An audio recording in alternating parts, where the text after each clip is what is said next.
Hello and welcome to another episode of Film Spill, a movie night podcast. I'm Jackie.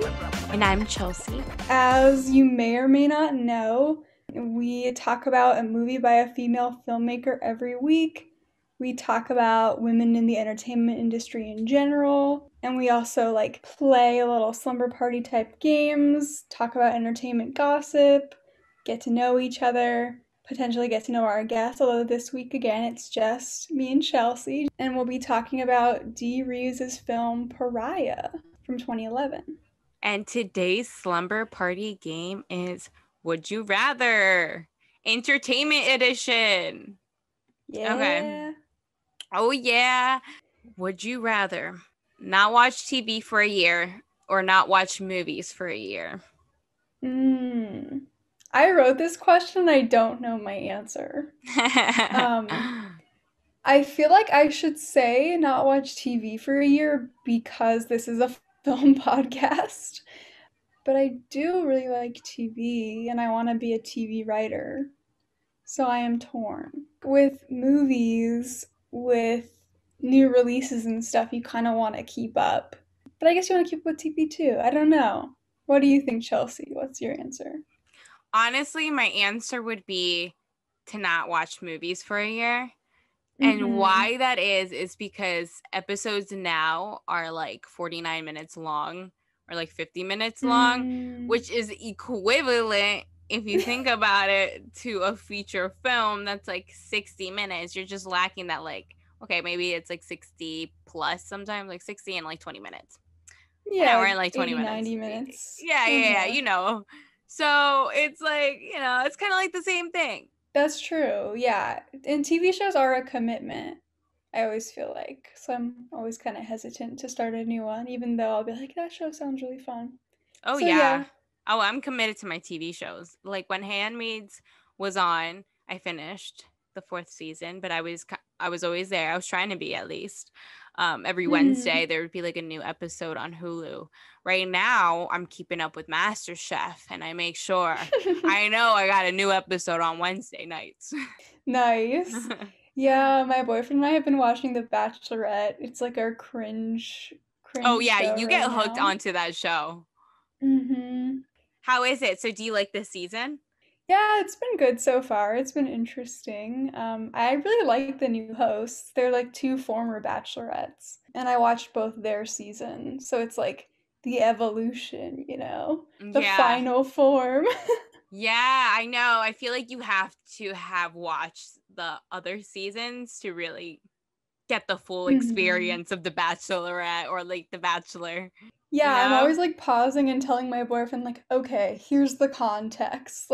Here's how it usually goes down or whatever. And now he's learned and we're both able to talk about prior seasons, but I introduced him to it and it's my fault that he's now also addicted to the Bachelor franchise.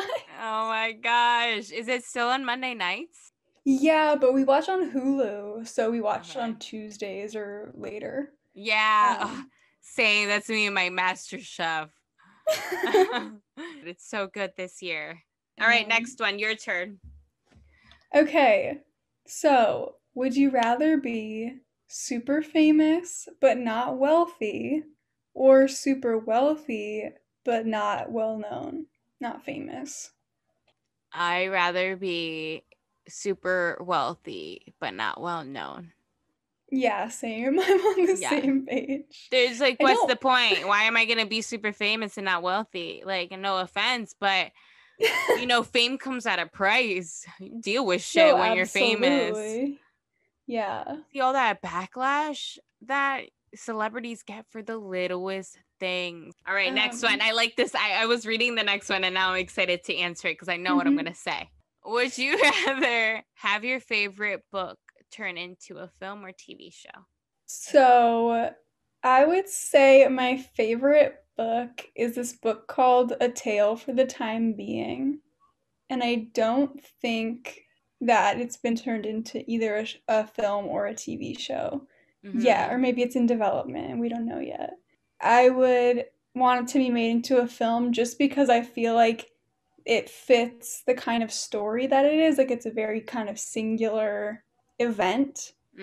I wouldn't want it to be dragged out over like multiple seasons. Maybe like a limited series, but not a like multi-season thing. But if I had another favorite show, I mean another favorite book that I really loved like the characters and the dynamics and just the world, then I would say TV show.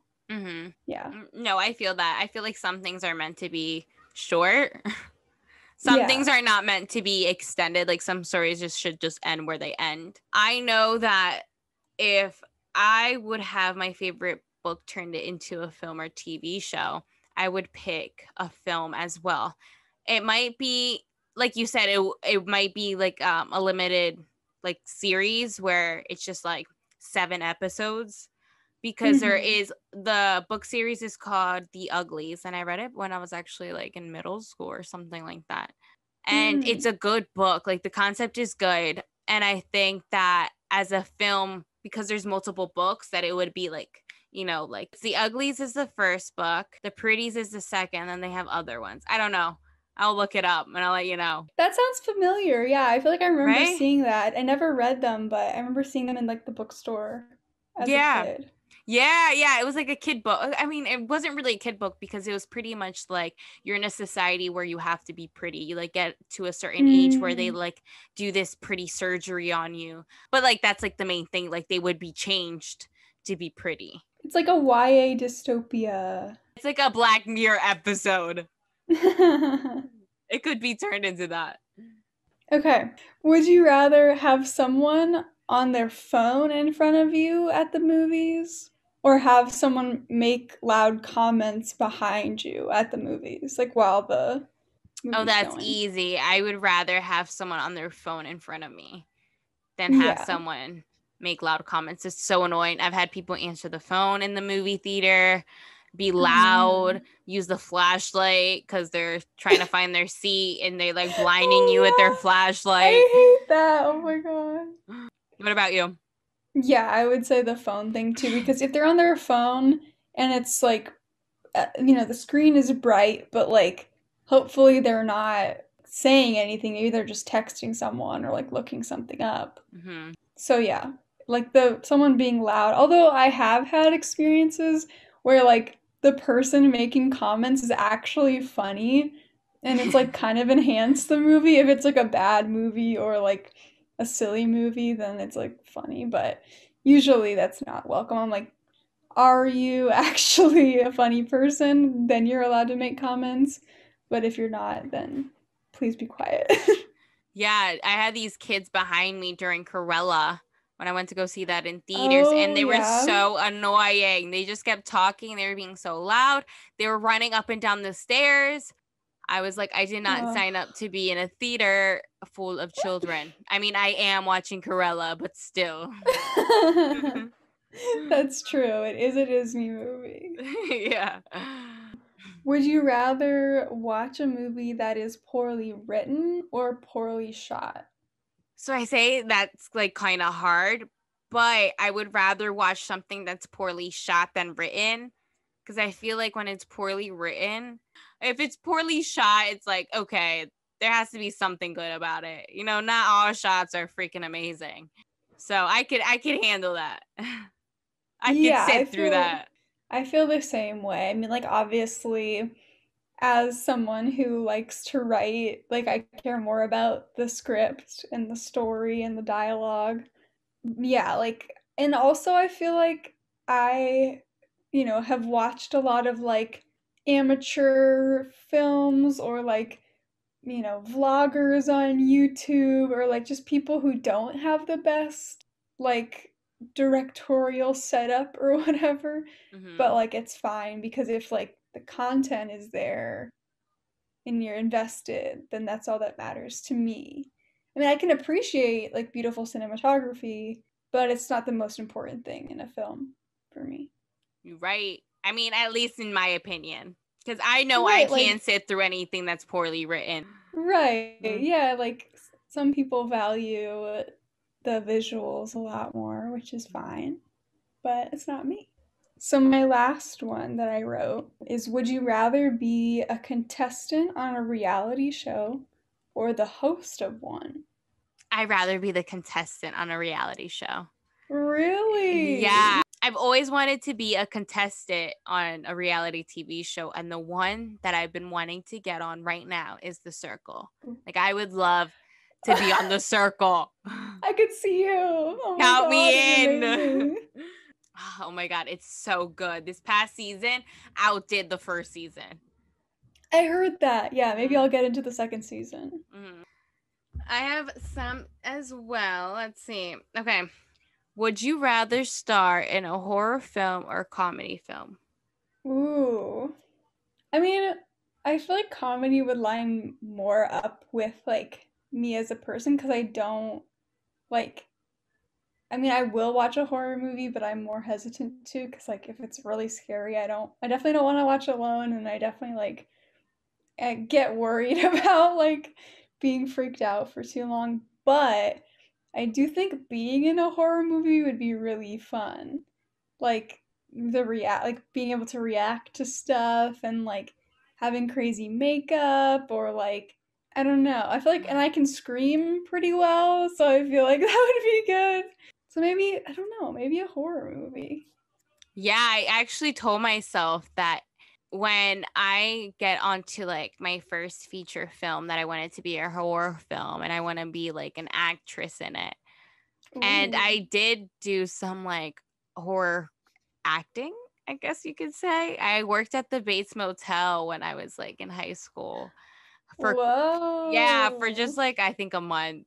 Back Wow. in my acting days. Yeah, I mean, could still happen. What do you mean? I know. Someday. I tell myself I'm gonna act in my own shit, but I want to take acting classes again because I haven't acted and I'm a little rusty. Okay. Would you rather work for Netflix or Hulu? Ooh, that's really hard. I mean, both would be great. Like, I would take either job if either of them want to hire me. I really like FX, the studio FX, and they have a partnership with Hulu. Like, I just kind of think the stuff I write would line up well with FX. So I would say Hulu, but But hey, Netflix, if you're offering, I'll take it yeah, too. obviously. Like, don't. I'm not trying to like Don't shut limit anyone yourself. down or like talk smack. Yeah. Yeah. I think I would go with Netflix just because I do admire a lot of their documentaries that they've come out with. And they've come out with a lot of stuff that I actually like, but I watch things on Hulu too. We're for hire. Yeah, I Chelsea and know. I. So, yes, I'm super excited to talk about Pariah. And this was recommended by Jackie. As always, during our discussion, there will be spoilers for the film, so you can pause it here and then watch the film and come back afterward if you want to avoid spoilers. Um, this movie is on Netflix until July 30th, um, which is really sad. Um, but if you're trying to watch it after that point, you can watch on Prime Video, Apple TV, Google Play, or Vudu. It's for rent at all those places.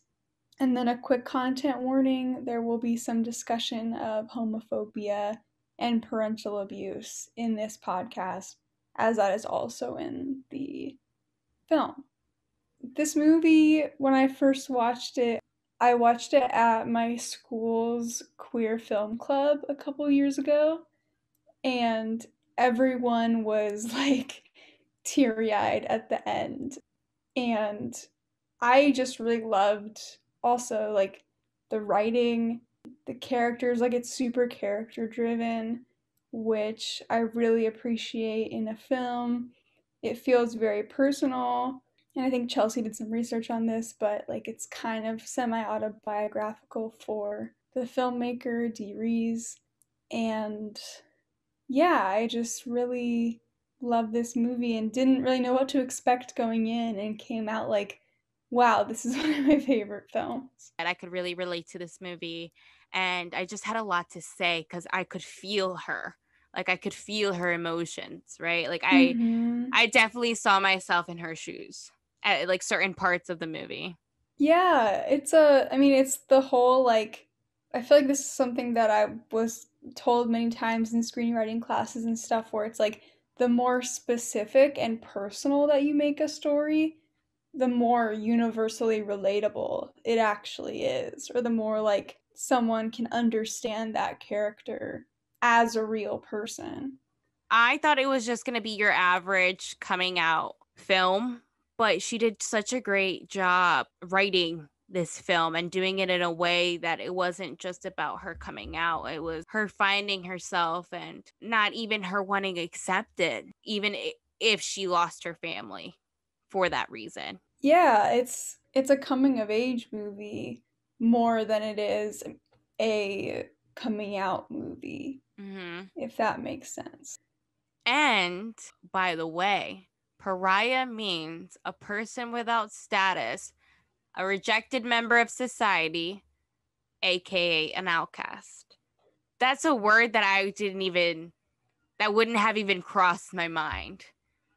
But it fits so Mm-hmm. perfectly because she is an outcast to like her family. Yeah, Yeah. and to like, I mean, general society, although it's interesting because in the opening sequence we see her like she's on the bus and she's dressed in a very like masculine butch kind of way, and then she like takes off all the layers and is just wearing like a more form-fitting shirt and like takes off her hat and everything so she can be more accepted. So it's almost like in a larger social setting, like on the bus or like at school, even she feels like she actually can sort of dress the way she wants to, but at least, at home, that's not the case. Yeah, and her mom throughout the film pushes her to try to dress more feminine and pushes her just to, I guess, be more ladylike. She tries to get her dad involved and is continuously telling him, "Did you talk to her? Did you talk to her?" Yeah, that whole scene is so like the writing is so good and the subtext. So basically she comes home, right? And then she hears her dad in the kitchen on the phone with someone. And it's clear to us and to her that, like, he's probably having an affair with someone. And it's clear to him that she is gay and has been at a like gay nightclub, but neither of them really kind of want to admit that to themselves or want to really talk about it. So they kind of skirt the issues, but both of them sort of recognize what's going on and know that the other one knows.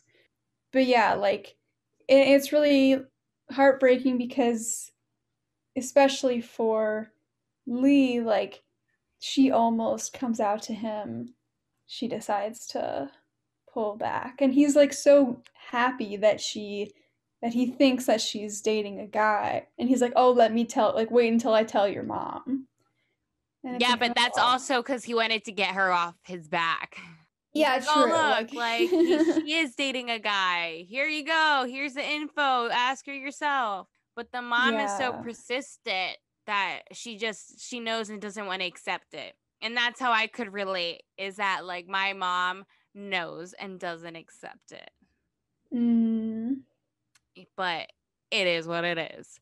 Because a yeah. quote that I really admired from her was that I'm not broken, I'm free, because I'm free to be my type Mm-hmm. of person. And that's how I felt like when I finally came out and I finally accepted myself. And I didn't care anymore. I didn't care about if people accepted me or not, because I was accepting myself for who I am, Mm-hmm. regardless of what anyone had to say or think or feel. Because honestly, everyone needs to mind their own fucking business and just worry about yourself and focus on your goals and your aspirations and stop criticizing other people's goals and aspirations. And True. that's on period.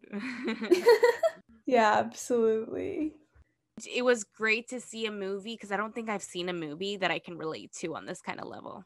Yeah, it's a very like yeah, like I was saying, very personal, very like it feels like it comes from a very real place, and if you have any experiences that are at all similar to what Lee goes through, then you will relate to this movie. And even if you don't, you'll like see a side of something that you probably never would have thought about potentially. Yeah, exactly. And to get some more backstory on Pariah. So, this is quoted from the Hollywood Reporter. Pariah made $770,000 at the box office and played in only 24 theaters, but it found an audience at film festivals and eventually on Netflix. Although international distributors had told Rees that Black doesn't play overseas, foreign film festivals kept reaching out to her, including the South African Gay and Lesbian Film Festivals, which was also attended by LGBT filmmakers from some African countries where homosexuality is illegal. Yeah, I remember learning about because yeah, I took a women in film class back in college, and I remember learning about like that specific film festival, and it's such a, I mean, like revolutionary or like sort of like middle finger move to be like, yeah, we're gonna have a queer film festival Mm-hmm. in a place where, I mean, I guess it's in South Africa, which I don't think has homosexuality outlawed, but like there are filmmakers from other countries on the continent that from places that are not accepting. And so it's really like a power move to be like, yeah, we're just gonna like be openly gay, just celebrate ourselves. So That's that's really awesome. nice. Yeah. That's empowerment right there. That takes a lot to stand up for Exactly. yourself. It does. It takes a lot of guts and a lot of acceptance. Especially when like it's illegal, you know? Like that's Yeah, another when you can get level. killed. Oof. Or Yeah. thrown in jail. Hmm. Damn. And I also learned some cool information about the director and just everything that like she came from. So like she's originally from Nashville, Tennessee. I never heard of her Yeah. until this movie and you brought her up to me. This is why we're doing this podcast to inform people like myself who had no idea. And she's amazing. And she's in New York somewhere, so I'm going to look for her. Yeah, you gotta be on the lookout for Dee Rees. I had no idea about daisies, so yeah, we're introducing each other to different films, which is wonderful. Yes, I love it. Yeah, but Dee Rees, if you're listening, I'll be looking for you. Just a That's little what, bit creepy. Just just a a little little bit bit. creepy. Okay. Did you know that she directed and wrote Pariah? She is a double threat. True. Yeah, I think all the people that we've talked about, all the female filmmakers we talked about so far, have been writer-directors, That's the which is way to pretty go. cool. It's I just to know. write and direct your own shit. That's how you're gonna put yourself out there. So, in an interview with Dina Vollmer, she said, I'm from Nashville, Tennessee, so clearly Brooklyn wasn't my world and wasn't what I grew up with. But it's semi autobiographical in that, like Alike, I struggled with gender identity. When I first started going out to lesbian clubs, I felt a very binary recreation of heteroculture. There are butchies and femmes, and I felt like I was neither of those things. I'm in a turtleneck and jeans and just learning to be comfortable in that space. I realized I don't have to be a certain way. I think that relates a lot to this film and kind of Lee's journey because, oh my god, I just realized Dee and Lee. That's so funny. Um, Lee's journey in terms of like learning that she doesn't have to fit in a certain box in order to be accepted or like to accept herself. Like she can just be who she is, and like that's the only way to really do it, you know? Yeah, like you're Um, still identify with whatever you identify with, regardless of what you wear. Your clothes shouldn't define who you are. And it's starting to become more open about that kind of concept. The mm, fact that there shouldn't be a gender put onto clothes or what you wear. Like, why can't things be non-binary? But yeah, I do think like I'm not a lesbian, so I can't really speak to this, but like I have kind of observed that based on what Reese was saying, like there is sort of still this binary potentially, like either you're like a lipstick lesbian or you're butch, like there, and maybe now there is more flexibility, but it seems like there's a push sometimes to be like, oh well, like you're not like visibly queer enough. Yeah, when people are Yeah, like, "Oh, you don't look gay." Like, right, it's like, what do what you is gay mean? supposed to look like? Like, that makes no sense. Exactly. So yeah, you're right. There is like this stereotype look that apparently gays have, or lesbians have, Hmm. that you have to be like butch to be a lesbian, when that's obviously not the case. Yeah, definitely not. So, another quote from the interview with Dina Vollmer is Vollmer asked Rees, why did you choose to set the film in New York City?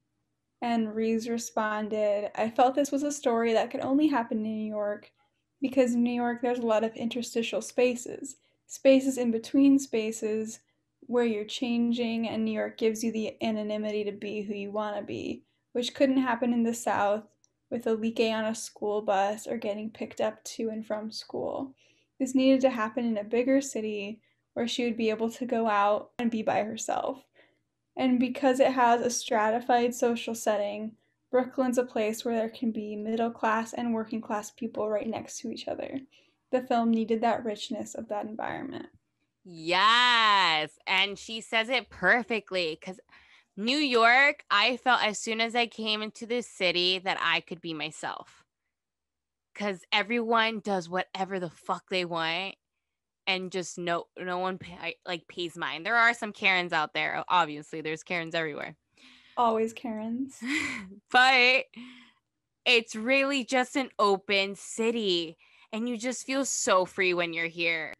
Yeah, I think that's a really interesting point because some place like New York, where, like you said, it is kind of anonymous, or it is kind of like no one's really paying attention to you, so you can sort of do whatever you want. Like, that definitely isn't the case in the South, where Reese is from. And so I think that that's a really interesting observation, and it makes a lot of sense. And like we were talking about, like, oh yeah, like, but at school she can be wearing like more butch clothes, or like when she's on the bus with Laura and stuff, like she can be like more herself, at least from like, like a smaller town in the South maybe.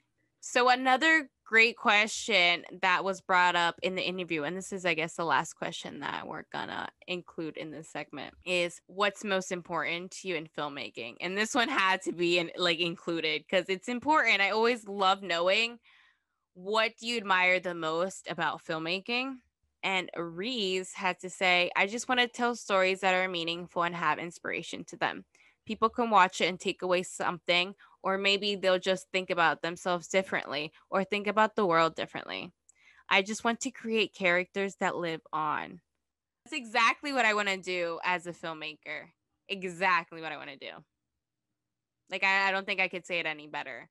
I definitely want my films to capture someone's attention and to maybe help them in a situation, or they can connect with it, or something that they put on all the time because they know they can smile or get a laugh out of it. Yeah, that's kind of what I want to do too. I mean, just like having a greater purpose behind the stuff that you make, and wanting to, like you said, either like help someone get through a hard time, or inspire someone, or help someone see something differently. I think without like hitting them over the head with it, because I'm Mm-hmm. always like, I don't want to be preachy, you know? But yeah, I think that's really important. And having characters that live on, that's really cool. And like, I think these characters definitely have lived on and will continue to live on because they're so well written and so nuanced. Like, they feel like real people. And this is definitely a movie that someone like me can go back to just kind of get a sense of reassurance that Mm-hmm. like everything's okay or everything's gonna be okay. It's always nice to rewatch a film that you can connect with. Like this is definitely a movie I would watch again. Obviously, I didn't watch it for the second time over again because I don't do that. It takes me a little bit to like watch the movie again, but this is definitely a movie that I would watch again in the future. But this time I'd probably have to pay for it because it's not going to be on Netflix anymore, which is so sad. And then I just learned about Yeah. it. If I would have learned about it sooner, maybe I would have watched it more than once. I know, I can't believe they're taking it off Netflix. But yeah, I will maybe I'll even like buy it and just have Pariah because it's so good. Yeah, have it on your like streaming, whatever it is, Yeah, my where little you can, library or yeah, your whatever. streaming library. That's what it is. So let's talk about the um cinematography in this film. What captured your attention? What did you see? I mean, I always talk about the colors in films, but again, I really like the colors and the lighting. I mean, it might have just been the season that they were trying to capture, like fall or winter, it seemed to me for part of it. Probably fall. I'm like used to a California winter, but like I think it was fall and it sort of had these like very warm tones along with these very dark shadows. And so it was kind of like a setting sun, the atmospheric feeling I got. And then that changed a little bit toward the end. You have some brighter tones in general, which is like reflective of Lee coming into her own. Like when they're on the rooftop, when she's on the rooftop with her dad, it's like very bright yellow. Yeah, it's Um, very bright. yeah. And it's like she is finally able to be fully herself and like be fully in her own light. That last scene is such a traditional last scene cut where Mm-hmm. where you see someone just like driving away on a bus and you're hoping like there's Yes. like one more scene but you know it's the end but you're like kind of hoping that like something else is gonna happen. Yeah, you're like, I want to see her at college. I want to see what happens. But, you Yeah, know, that she got into like that writing program, yeah, she gets into a writing program, like a summer writing program at Berkeley, I think. which is kind of And similar then, to the director who got into the writing program in NYU.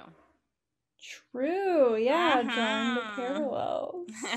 She did say that she did bring some of her life into the film, so some of her life experiences, but obviously altered it. Right, as one does, because you Mm-hmm. can't, you know, You yeah. can't spill the tea that much. I'd be like, I really like doing the spilling, but you gotta Right. calm the mess. And sometimes you make it a little bit more entertaining than real life. Like you tell a real story, but you change some of the details so it's more dramatic or like so it hits home more. What Yeah, did you that's think true. about the cinematography though? I thought it was very, I don't want to say basic. It wasn't too complex. There wasn't like, there wasn't so much going on. I did realize like the whole change of the color dynamic where it was dark in the beginning of the films. There was a lot of dark scenes that occurred and they Mm-hmm. progressed to it being bright when she embraced herself. Like she's like, yes, like this is me. But not to say it was bad. It was good. I think like I said, I don't think it was made to be too complex. There is a lot of like good humorous Mm-hmm. scenes, like the dildo scene. That was pretty funny. Everyone has their preferences, I guess, with like sex toys. And that's Mm-hmm. like such a lesbian thing for like you to have like a strap. So the fact that it was included in there was pretty funny. And then what's another scene? The scene where they're at the dinner table and Mm-hmm. Lee's younger sister is like, I'm gonna have sex at prom, like just bluntly says that to her dad. Yeah. I was dying. Just like that whole dialogue convo was perfect. It's very interesting. Like, clearly they have, like, in some ways, a nice family dynamic. You know, like they're able to joke around and you see a lot of Lee with her dad, like they're playing basketball, kind of teasing each other, or like Lee's sister, I believe her name's Sharonda, is like teasing Lee, like she sees her with the strap on, and she's like, "Oh, I'm telling," but Yeah. but Not a yeah, good like sister. no. But I don't think she did tell, so maybe Um, she was just, yeah. yeah, pressing But buttons. exactly. But yeah, like clearly there are some nice like familial aspects, but there's also obviously like some really dark aspects where like her family, especially her parents, are not accepting of her sexuality or like the way she presents herself. Like there is, you know, first like sort of verbal and emotional, and then later on actually physical abuse from her mom toward Lee. So it's really interesting because like a lot of movies where a character is gay and their family isn't accepting, like they're just made out to be total villains, and like they're not really at all like, they don't feel like real people. They're not at all complex. They're just like, oh yeah, like being gay sucks and you suck or whatever. But like in this movie, it's a lot more, feels a lot more realistic because there are things, you know, there are nice moments that she shares with her family. Or like when she's doing her mom's hair, you know, like there's just nice little like familial moments. But then there's also that lack of acceptance. Yeah, and then you feel bad for the mom. Like, you don't want her to be the villain because the dad is obviously Mm-hmm. having the affair. So you feel for her, but you also are like on the side of Lee because the fact that her mom like beat her up that way Ugh, was not yeah. cool. And that's so like No. traumatic. And then like she goes, like she's trying to be, Lee is trying to be the bigger person after her dad comes and talks to her and goes to her mom's work and like goes out of her way to like try to, you know, mend things with her. And she tells her mom that she loves her, and all her mom can say is like, "I'll be praying for you." Which Yeah. is just, oh, holy shit. Yeah. That's heavy. That's heavy. But it's true. Parents can be that cold. And Yeah. I I heard a quote that's like, "Why have kids if you're not willing to accept them for who they are?" No, absolutely. Yeah, I mean, like, and it's just so hard for me to imagine, like, that's your kid. Like, I just always think whenever somebody, you know, you hear a story about somebody who got kicked out or who wasn't accepted by their family or whatever, and it's like, I understand how you could treat your kid that way. Like, Tell me yeah. about it. But hey, it happens. At least you have people around you who support you. I think that's the most important part, Mm-hmm. is just to surround yourself with positive, loving people who support you no matter what. Yeah, and also, I mean, what this movie's about too, like accepting yourself and loving yourself and knowing that that's never gonna go away. All right, so Lee is obviously the main character, and she struggles with identity balancing two lives. And we see that when she's changing her clothes, like we said, and her going and putting more butch clothes on in the bathroom, just struggling to find her voice and identity at the beginning of the film, and hiding who she really is from her family. Mm-hmm. So she doesn't really fit in school. She's a good student and especially likes her English teacher, which makes sense because she gets into this great writing program at Berkeley at the end of the film. Spoiler alert. Yeah, But and she writes poems, and the film kind of starts out with her, not starts out, but one of the first scenes is her talking to her English teacher, Mrs. Alvarado, who I love. She has cool teacher energy. So she gives her teacher like this book of poems that she's written, or like some poems that she's written in her notebook. And the teacher's kind of like, yeah, they're fine. They're not, like, she knows that she can do better, basically, and she doesn't feel like Lee is really being authentically herself in her poems. And Mm-hmm. then by the end, we have Lee reading the poem over, like, the scene of her riding on the bus going to college, and she, like, has finally found her voice and it feels authentic. And then we see her with Mrs. Alvarado, and she's like, yeah, like, that's it, basically, is the final part of the film. Which you um obviously know that, yes, she's got it. and I love, like, I think it's in Portrait of a Lady on Fire, we had, like, the paintings kind of being symbolic of their relationship, and then in this film we have the poems kind of being symbolic of her, like, relationship with herself. And I think it's really beautiful when you draw, like, parallels between art in a film, which itself is a piece of art. It's just all kinds of levels. All kinds of levels of art. Exactly. Besides Lee, there's her bitch of a mom. Just kidding. That's so rough of me. Chelsea's taking out her own issues on Audrey, the I mom. know. I know, right?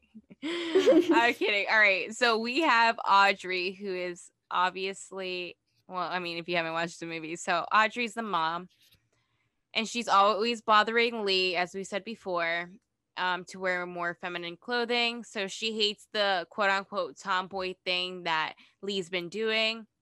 She doesn't like Lee's friend Laura, and she doesn't change her appearance to be accepted. She's more outwardly butch, and she comes from a working class background. And you also see the struggles that Laura has as well. Not as much as Lee, obviously, like coming out, but just her own personal struggles with her mom, Mhm. like her own mom relationship struggles. Do you want to go into that? Yeah, let's do it. Okay, yeah. So Laura, I loved Laura. She was such a good character. As we mentioned, she is more butch, and she's kind of trying to show Lee the ropes, like, of, like, I guess, getting girls or things like that, being more openly gay. And she and Lee are very close. She's, like, Lee's best friend from school, but Laura dropped out and now she's studying for her GED. And then something I noticed that I hadn't really, like, paid attention to during my first watch was that some of the people that Laura hangs out with, like, they're young people, and you kind of get the impression that they're homeless or they're, like, couch surfing, which, like, ties into the, like, big issue with queer youth homelessness, because a lot of people are kicked out of their house, like, kicked out of their family's house because they're not accepted for who they are. So a lot Oh, I of didn't young even queer get that. people. Yeah, it's, like, kind of subtle. But one of them, like, well, they're talking about how Laura lives with her sister. And they're like, "Oh, you're so lucky." And then that night, one of them comes back to Laura's place with her and sleeps on Laura's couch. Like, I don't know. It was kind of the impression that I got. And I liked that it wasn't, like, hitting you over the head with that. It was Um, very subtle because I didn't even catch right. on, but now it makes sense. Now that you pointed it out, I'm like, oh yeah. Yeah, yeah. And then, so once Lee starts hanging out with this girl, Bina, who we'll get into, I'm sure we'll have a long discussion about Bina. There is some more distance between Lee and Laura. And there's a scene that's, like, so sad and just feels so real, where Laura tells Lee about Bina. She says, "I'm glad she makes you happy." And it's kind of like a friend breakup almost, or, like, Laura realizing that they're already on different paths and that their friendship is kind of, at least, not what it used to be. And then, yeah, that scene where Laura, like, so she gets her GED, she, like, takes the test and she now has it, and she goes to try to tell her mom who she is, like, estranged from. And you realize that Laura was kicked out of her house for being gay. And that's why she lives with her sister. And her mom, like, just opens the door and doesn't even say anything. And Laura's trying to, like, show her that she, like, has her shit together. She just got her GED. Like, she's like, oh, yeah, me and I forget her sister's name, but, like, we're doing really well. And then her mom just slams the door in her face. And it's like, Yeah, holy that's so shit. rough. Yeah. I felt so bad. And like it's Ugh. not even real, but how many times does that happen? Yeah. Like I know that's realistic to someone out there. Oh, absolutely. Unfortunately, I know it sucks that it's the truth, but that's where Yeah. I don't understand how parents can't just accept their kids like you're still the same person. Why do Exactly. why do you change as a person because of the person that you love? Yeah. That just doesn't make any sense. But yeah, and then at the end, after Lee is like kind of forced to come out to her parents, like her parents are having an argument, and Lee decides to like step into the middle of it, and they're asking her like, or her mom's like tell him that you're gay or whatever. And then her dad's like, no, like you're not. He even says, "No, don't tell me." Like Mm-hmm. he says something along those lines. Like, "No, like it can't be true." And that's what really hurt her. Yeah. Like, damn, Mm-hmm. that was hard to hear too. You know? Because it's one thing to have the person who you already know doesn't accept you, not accept you, but then the person who you think is maybe on your side not accepting you is Yeah, like, I mm. know. And her sister too tells her like, no, like don't get involved in it. I think she's also worried that Lee's gonna get hurt, which she does. Her mom hits her, like attacks her. Yeah. Um, it's just really brutal. But after that scene, we see her at Laura's house again. So like Laura is still the person who she turns to. And there's Yeah, a because really that's the nice only person that she can confine in. Because that other girl, what was that other girl's name? mm, Bina. Yeah, we'll Oh, talk about yeah. Bina. Bina was a real biatch. That was, I Oh was not expecting that. Can we get into my god. her? Let's get Yeah, into of course. her. Let's go to yeah, Bina. Let's get into the tea about Bina. Because I honestly thought that she liked her. Yeah. Well, What, she she and I was think just she testing her did. out? She just I wanted to don't test her know. out, or The first time that I watched the film, I was like, "Oh man, like Bina is awful." Like I felt like, like betrayed by her like Lee does.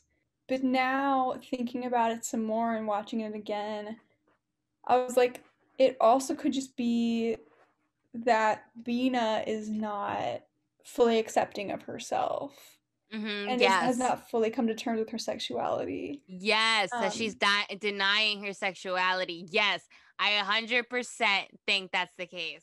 yeah, and like, I mean, it's like sexuality is complicated. So, like, I totally understand. She also has a very religious family. So she and Lee are like, so their moms are friends, and their moms know each other from church. I thought it So was they from both come. work. Oh, maybe it is work. I thought they met Yeah, at they're the both like end, like after nurses. church, though. Okay. Well, whatever. But I thought it was funny too that like the person that her mom tries to set her up with to be friends with her instead of Laura, who she thinks is like safe, right? Like, oh yeah, like this girl definitely isn't gay. Like they end up hooking up. It's so funny. But then Bina goes around and ditches Lee and is like, no, I just, what did she say? She just did it to just do it or some shit like that? I don't know. She says last night, so basically Bina and Lee have a sleepover, is what they tell their moms, which is hilarious. And she says afterwards, so like Lee wakes up and she's like, "Oh wow, like last night was so nice," because it's Lee's like first time I think ever like with anyone. And she's like, "Last night was so nice, and then Bina turns around and is like, "Oh, last night was just playing around. I'm not gay. Yeah, and like, what is Ugh. that? I'm not gay, but I'm just playing around with you. Oh, I'm just gonna fuck I you, mean, but I'm not gay. yeah. Oh, that's so stupid. But like I said, the writing was on point because you know how many that's probably happened so many times. Mm-hmm. Especially when you're younger and you're still in school. That shit happens all the time where girls just want to experiment or like, and they use Mm-hmm. you to experiment to see if they are actually gay because they're like bi curious. Mm-hmm. Yeah, that's true. And also it could be too that they not even that they're experimenting, but they just maybe they do have those feelings, but they don't know how to like deal with them. And like it comes out and like they do stuff and then they regret it not because like it didn't feel good or they didn't like it, but because like they don't want it to be them, I guess. Yeah, Right? like Like they don't want to have to deal with being gay or yeah. being Yeah. part of the LGBT community. Why wouldn't you want to be part of the LGBT community? I don't get it. That's true. We're a great Yeah. community. We accept everyone. I mean, we could talk about that. But I know, right? one thing that I thought was interesting is like when her parents are arguing, they're kind of like well, Lee's mom is like blaming Lee's dad for Lee's sexuality or like gender presentation. And I think there is this like idea that some parents have that like if they have kids who are queer, that like they messed up somehow. Or Mm-hmm. like that there's something and it's like no, like that's not like why would that even be an issue in the first place? But also like it's not a parent's job to police their child's sexuality or gender expression. But you could tell that she was that type of mom who was just very like up your ass type of feel. Oh yeah. Like she just wouldn't let her breathe. And so when they were on the rooftop and he was saying like, I remember when your mom like would hold you and wouldn't let go of you. Like you wouldn't hold Mhm. or like let go of your mom or something like that. And that was impactful because then you see her mom letting go of her at the end, Yeah. right? She's saying like goodbye to her. Like if you're not gonna Mm. change who you are, then I don't want to be like your mother or like, I don't want to be near Mhm. you or know anything about you, which is similar to what Laura was going through when her mom like shut the Mhm. door on her face. Yeah, yeah. And I think like it was so strange to me that so like the night after they have that big fight basically and Lee runs away to Laura's house. Lee's parents and her sister are just having dinner and like her mom is just pretending like and the dad too kind of is pretending like nothing even happened. And it kind of shows like how easily a family can just like push someone out and just like move on, you know? Or just avoid problems all in general, like not wanting to Right. bring up problems and just pushing it aside because you don't want to deal with it or you don't want to talk about it.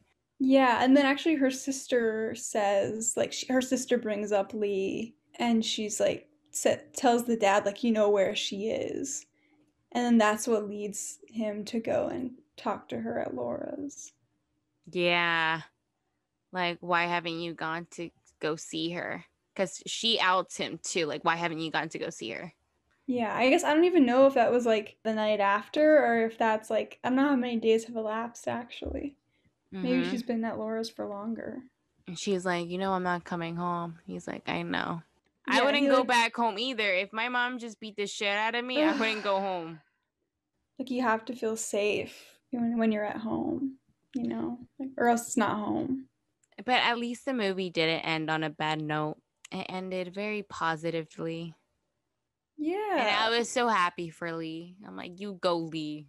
Yeah. It's just like, this is just the beginning of her story, which I love. Yeah, exactly. She's got more to come. I wish there was a second one, but I know by now it was released in 2011. There's no way. I mean, It's hey, been 10 possibly. years. Yeah, it's been Maybe they've 10 done like a years. Boyhood thing.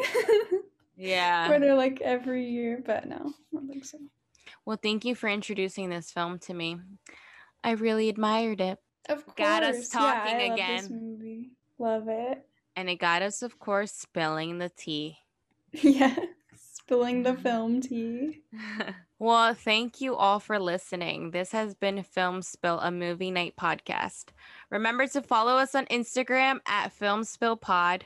Special thanks to Onyx Films for promoting us. You can check out other Onyx projects, including some of our short films, at onyx-films.com. And we will be back next week with an episode on Jennifer's Body, which has been much requested. And we will be having Aspen on, one of the producers and writers with Onyx. So be sure to check that out then. Editing was done by Chelsea, and the cover art was done by me, Jackie. And until then, don't cry over a spilled film.